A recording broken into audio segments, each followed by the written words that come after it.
Hallo Doet familie, dit is vir my 'n groot voorreg om saam met jou tyd te spandeer vanoggend en hierdie video te maak om jou te bemoedig en ook net dalk bietjie prakties te help hoe om aan te hou fokus op Jesus in hierdie vastyd en om dit goed te kan doen.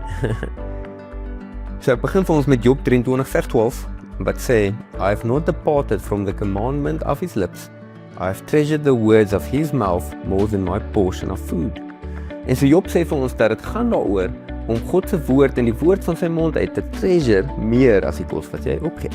Nou ek en my vriende sê altyd as jy vas of as jy kos opgee sonder om te bid en in die woord te klim en by Jesus uit te kom, dan ly jy eintlik net honger. So Ras het ook in vorige video's gesê en ons het al baie gehoor dat vas beteken om iets op te gee en dis presies wat dit beteken. Dit beteken om die begeertes van jou vleesmens en van jou liggaam neer te lê en op te gee, maar dis nie alleenlik dit. Dit beteken ook om dit wat jy opgee in die fisiese eintlik om 'n fokus daarop te sit om dit by God te kry in die geestelike, om jou siel en jou gees voor hom te bring en om vol te word van sy woord, van die woorde uit sy mond, van dit wat hy vir jou sê deur die gees, ook dit wat hy vir jou sê deur die woord en ook regtig net tyd in gebed en woord te spandeer. So daar's twee hoofmaniere om vol te word in hierdie tyd by God en nie net om leeg te bly as gevolg van die vas nie. En die twee maniere gaan ek vinnig vir ons uitpak. Die eerste een is om die werk van God te doen. So in Johannes 4, in Johannes 4 vers 31 tot 34, dan praat Jesus en dis die storie van Jesus by die put, toe hy die vrou by die put ontmoet en daar's 'n langer storie agter hierdie, jy kan dit gerus gaan lees. Maar in Johannes 4 dan sê dit, Meanwhile, the disciples were urging him saying, Rabbi, eat. But he said to them, I have food to eat that you do not know about. So the disciples said to one another, Has anyone brought him something to eat? And Jesus said to them, My food is to do the will of him who sent me and to accomplish his work. En so die eerste manier om vol te word in jou gees en in jou siel, is om die werk van God te doen wat hy vir jou sê.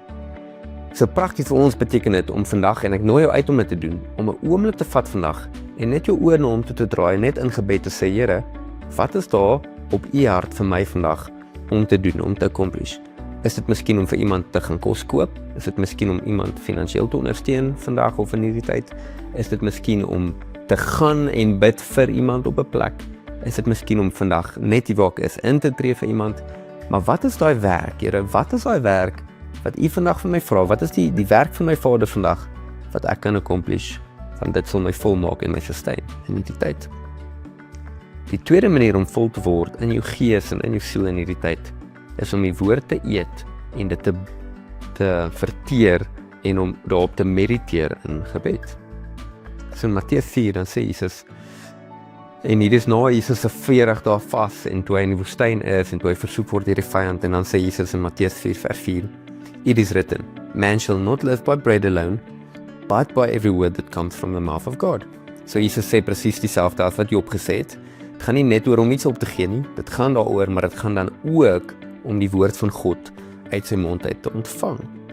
En dit word, Jesus haal dit aan, dit word die eerste keer genoem in Deuteronomium 8 vers 3, waar het sê, And God humbled you and let you hunger and fed you with manna, which you did not know, nor did your fathers know, that he might make you know that man does not live by bread alone, but that man lives by every word that comes from the mouth of the Lord.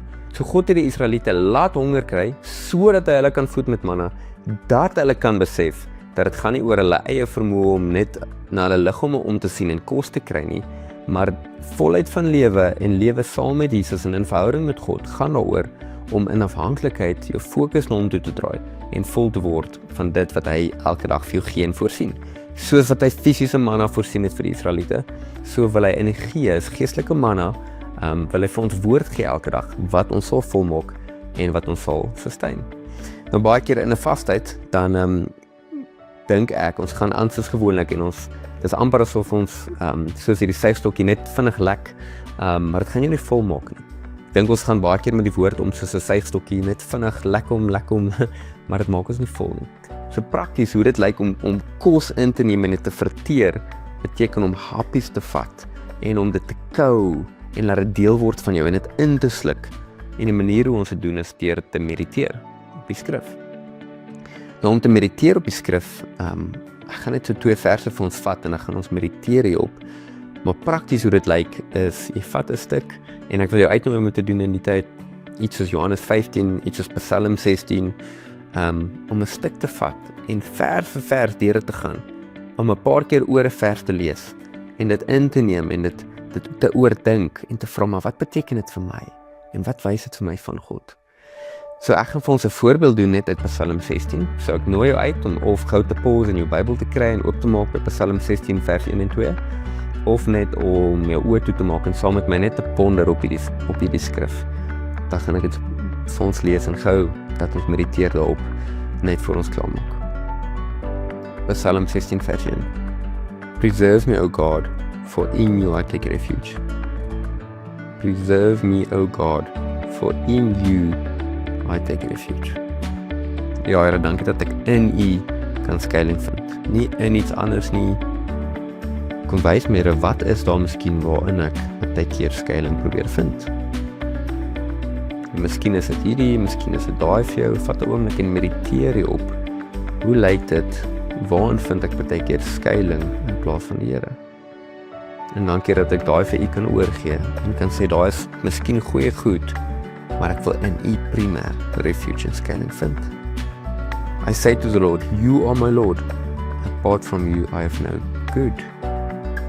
Here, dankie dat U vir my wys hoe lyk dit om te sê dat apart from you I have no good. Hoe lyk dit om U so te sien en so op U te fokus dat alles anders vir my minder lyk en nie eers uitkom daar waar U is nie. Dankie dat U dit vir my kom wys vandag.